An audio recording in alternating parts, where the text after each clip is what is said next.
Bienvenidos, queridos hermanos, a este su programa de Apologética Católica sobre esta roca. Les habla Fran Morera y aquí con la asistencia técnica de Jorge Garzón. Pues, como todas las semanas, vamos a seguir analizando temas de interés a la fe, temas que pueden enriquecernos en el conocimiento de nuestra iglesia y nuestra historia bimilenaria. Antes de comenzar el programa, pues nos adentramos en la oración en el nombre del Padre, del Hijo y del Espíritu Santo. Amén. Ven, Señor Jesús, manda al Espíritu Santo para que anide nuestro corazón y abra nuestros oídos, nuestro espíritu, nuestra alma a las verdades de arriba, para penetrar los misterios del cielo, Señor, y poder entender lo que tú deseas de cada uno de nosotros. Ven, Espíritu Santo, con una unción especial y llénanos de tu santa presencia, con los dones para que podamos entender la voluntad de Dios. Todo esto lo pedimos por Cristo nuestro Señor. Amén. Pues, queridos hermanos, hoy vamos a hablar sobre el purgatorio. Hace tiempo que no se toca creo que años que no se toca ese tema. Una doctrina poco comprendida, inclusive por los católicos.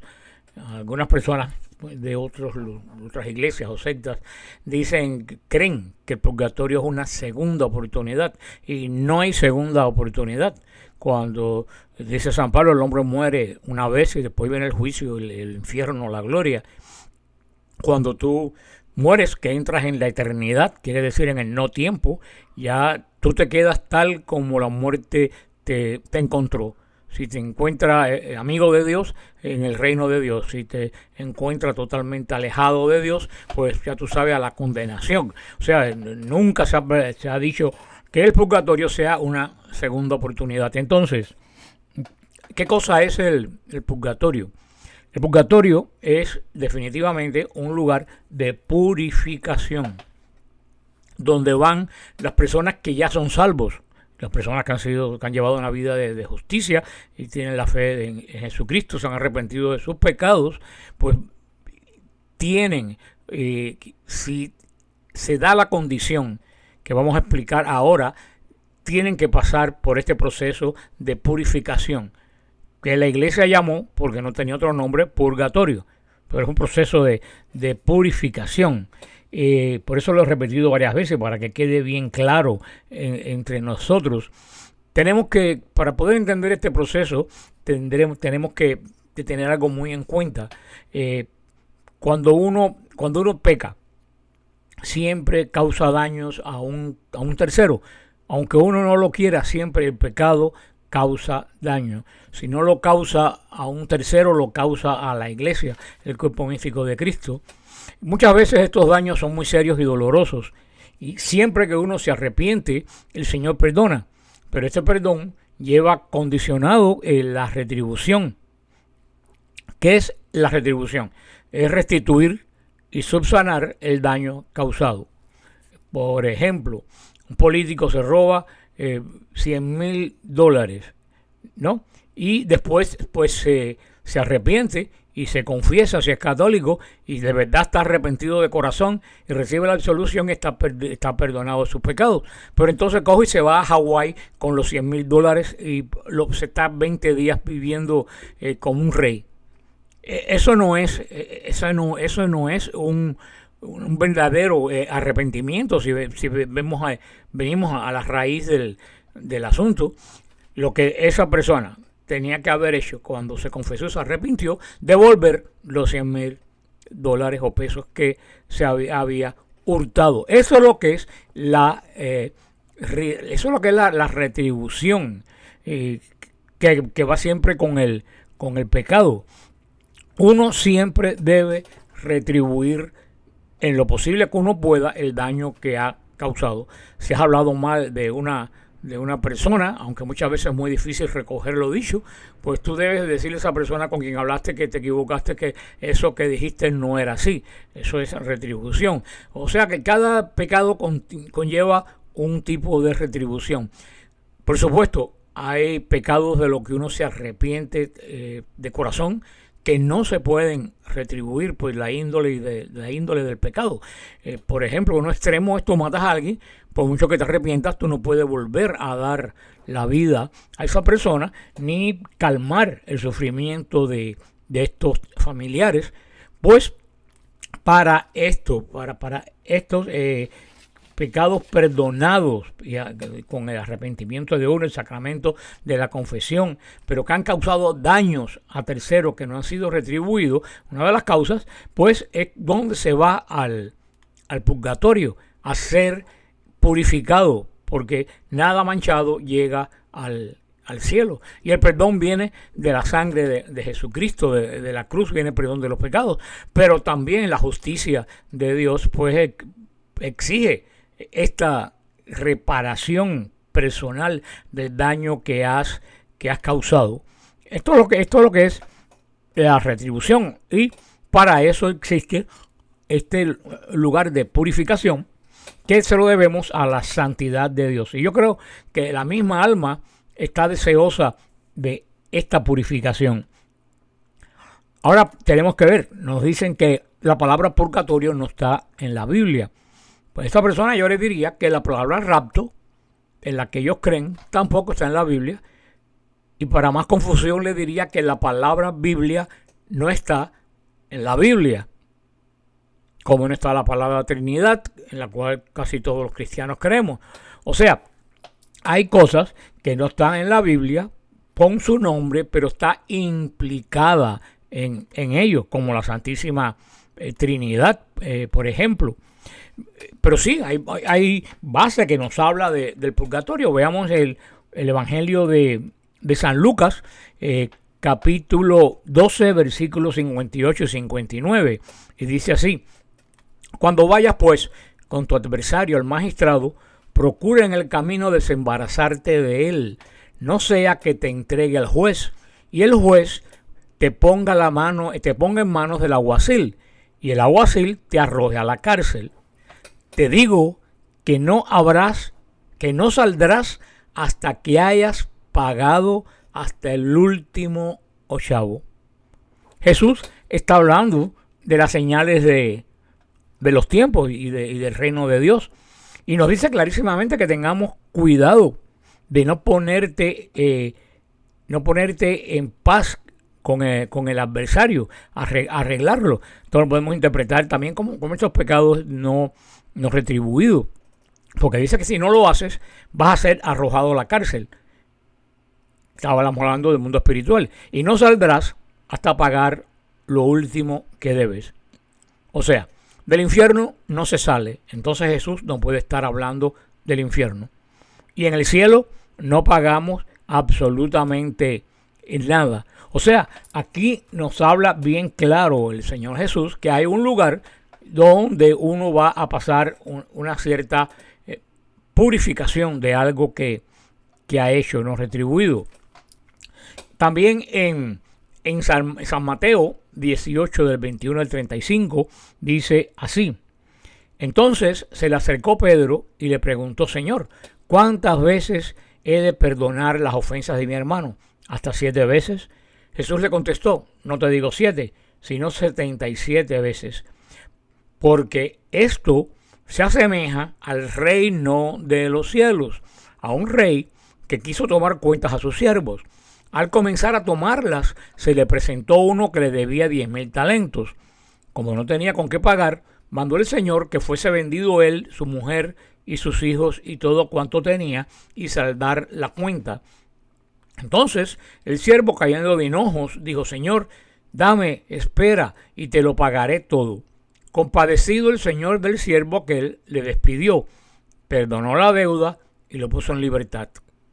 Pero al salir, aquel siervo se encontró con uno de sus compañeros que le debía 100 dinares.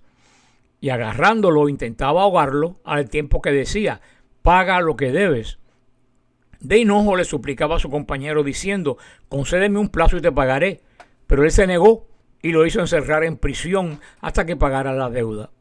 Viendo esto, sus compañeros le desagradó mucho y fueron a contar a su señor todo lo que pasaba. Entonces el señor lo llamó y le dijo: mal siervo, te condoné yo toda tu deuda porque me lo suplicaste. No convenía pues que tú tuvieras piedad con tu compañero como la tuve yo de ti. E irritado, lo entregó a los torturadores hasta que pagase toda la deuda. así hará con vosotros mi Padre Celestial, si no perdonare cada uno a su hermano de todo corazón. Volvemos a lo mismo, en el versículo, en el versículo 23, el Señor dice bien claro que va a ser una parábola que se asemeja al reino de los cielos. Y vuelve a hablar de un lugar donde la injusticia no retribuida se paga, pero se sale. O sea, este lugar no es el infierno, porque del infierno no se sale, y no es el cielo, donde el cielo no hay torturadores, en este sentido que habla el Evangelio, ni hay castigo o hay proceso de purificación, es la gloria. Por eso está muy claro, está bien claro en muchos pasajes de la Biblia, no solo en esto. Por ejemplo, podemos ver Primera de Corintios 3, versículo 9 al 15. Y quiero hacer contar que estamos usando la versión Reina Valera, que es una versión protestante, para que no digan que esto es una Biblia católica y que está alterado los versículos. Dice Primera de Corintios 3, 9.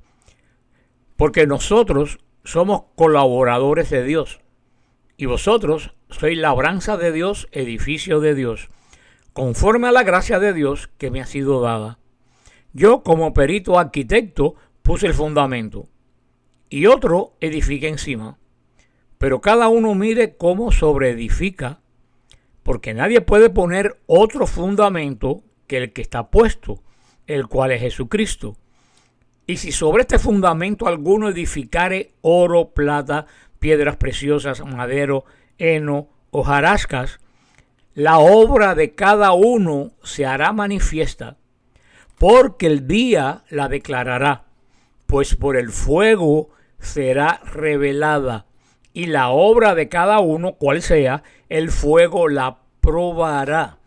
Si permaneciere la obra de algunos que sobreedificó, recibirá recompensa. Si la obra de alguno se quemase, él sufrirá pérdida. Si bien él mismo será salvo, aunque así como el fuego. Hermano, esto está clarísimo. San Pablo nos habla de una purificación por el fuego, al igual que en los metales quita la impureza. Esto no puede ser el infierno, vuelvo a repetir, porque no hay purificación ni retorno. No puede ser el cielo donde no hay sufrimiento. Así que este lugar que el mismo Señor y San Pablo nos lo dicen, este lugar de purificación, la iglesia lo ha llamado purgatorio. Puede que no esté la palabra purgatorio, pero está la esencia del purgatorio. Luego, entonces, de acuerdo a todo esto que hemos leído, ¿qué cosa es el purgatorio? Purgatorio, vuelvo a repetir, es el camino al cielo, es una parada al cielo. Los que son condenados no van a ningún purgatorio, tienen la condenación desde el primer momento de la muerte.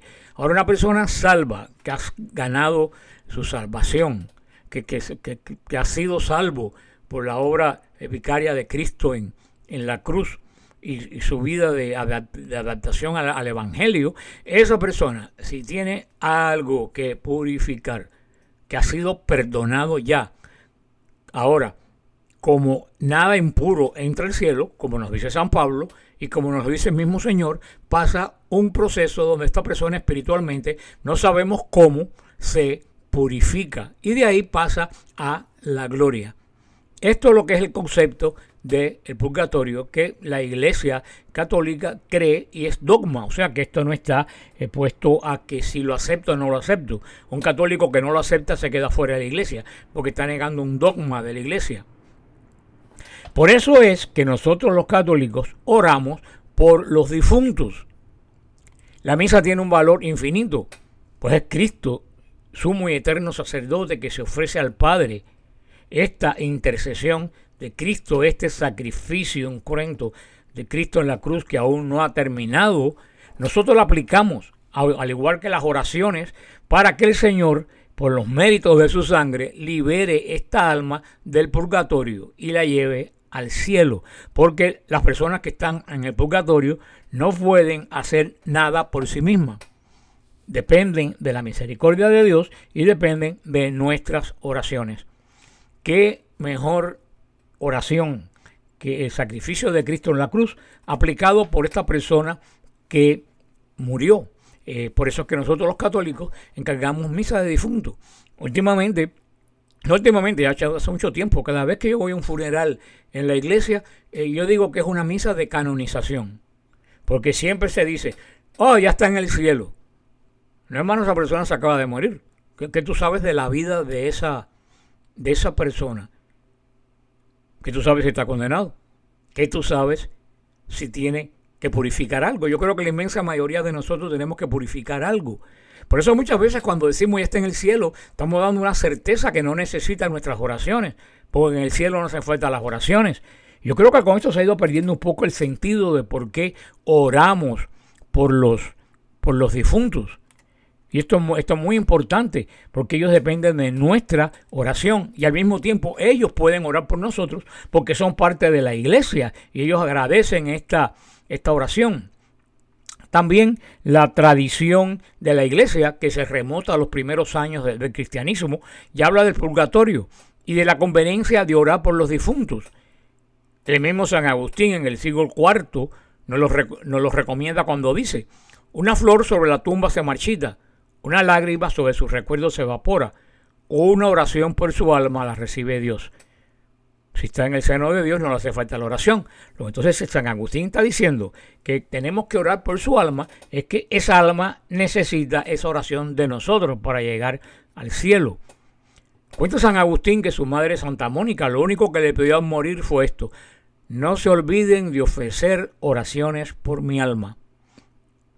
Cuando a San Agustín le preguntaron ¿cuánto rezarán por mí cuando yo me haya muerto?, él le respondió: eso depende de cuánto rezas tú por los difuntos. Porque el Evangelio dice que la medida de cada uno emplea para dar a los demás, esa medida se empleará para darle a él. Muy conocida también es la oración de San Agustín por las almas del purgatorio. Dice San Agustín: Dulcísimo Jesús mío, que para redimir al mundo quisiste nacer, circuncidado, desechado por los judíos, entregado con el beso de Judas, atado con cordeles, llevado al suplicio como inocente cordero, presentado ante Anás, Caifás, Pilato y Herodes, escupido, acusado con falsos testigos, abofeteado, cargado de oprobios, desgarrado con azotes, coronado de espina, golpeado con la caña, cubierto el rostro con una púrpura por burla, desnudado afrentosamente, clavado en la cruz y levantado en ella, puesto entre ladrones como uno de ellos, dándoos a beber hiel y vinagre, y herido en el costado con la lanza.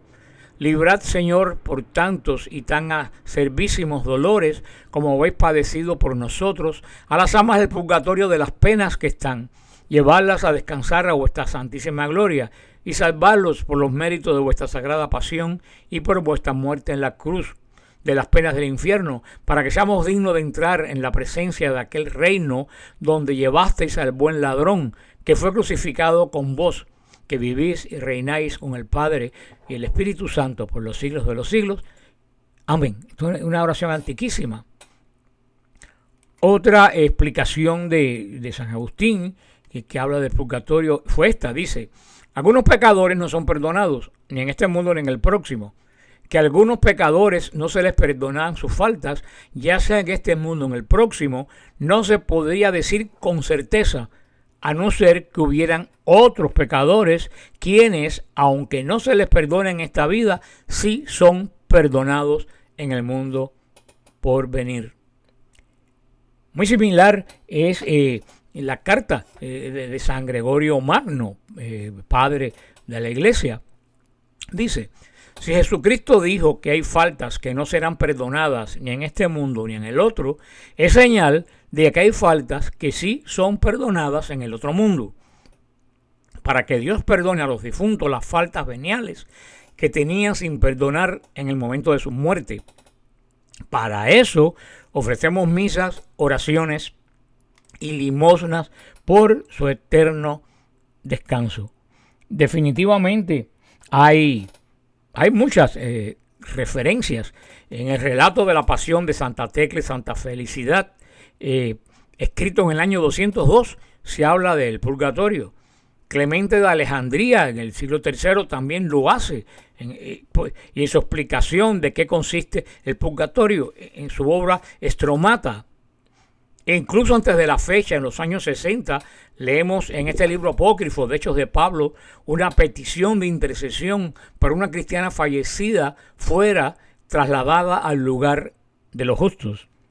También Tertuliano en De Corona Melitis, donde menciona las oraciones para los muertos, esto en el siglo II, como una orden apostólica, y en De Monogamia, en la página, en la columna 912, aconseja a una viuda orar por el alma de su esposo, rogando por el descanso y la participación en la primera resurrección. Además, le ordena hacer sacrificios por él en el aniversario de su defunción. La explicación de Orígenes también es muy clara, porque si sobre la base de Cristo, dice, has construido no solo oro y plata, sino piedras preciosas, como dice Corintios 3, sino también madera, caña, paja, ¿qué es lo que esperas cuando el alma sea separada del cuerpo? Entraría al cielo con tu madera, caña y paja, y de este modo manchar el reino de Dios. ¿O qué razón de estos obstáculos podría quedarte sin recibir premio por tu oro y plata y piedras preciosas? Ninguno de estos casos es justo. Queda entonces que será sometido al fuego que quemará los materiales livianos para nuestro Dios. Aquellos que pueden comprender las cosas del cielo están llamados al fuego purificador. Pero este fuego no consume a la criatura, sino lo que ella ha construido, madera, caña o paja. Es manifiesto que el fuego destruye la madera de nuestras transgresiones y luego nos devuelve con el premio de nuestras grandes obras. Queridos hermanos, tenemos más versículos que no podemos dárselo porque el tiempo acaba. Por eso yo los invito a que vayan a apologeticasiloe.net, apologeticasiloe.net, y ahí en la sección de temas busquen el purgatorio. Ahí tienen el tema completo. Mis queridos hermanos, les quiero recordar que, si Dios quiere, en marzo del 20 al 31 de 2021 vamos a nuestra peregrinación número 33. Confiamos en el Señor que para esa época ya todo estará bajo control y vamos a tener un precioso viaje donde vamos a caminar, estudiar, adorar, tener misa en todos los santos lugares por los cuales Jesús caminó. Aunque te parezca que es prematuro, ya estamos abriendo el viaje. Así que si te interesa, puedes llamar al 305-303-1340. Ahí Mildred Paul te mandará toda la información. Que el Señor los bendiga y los guarde. Amén.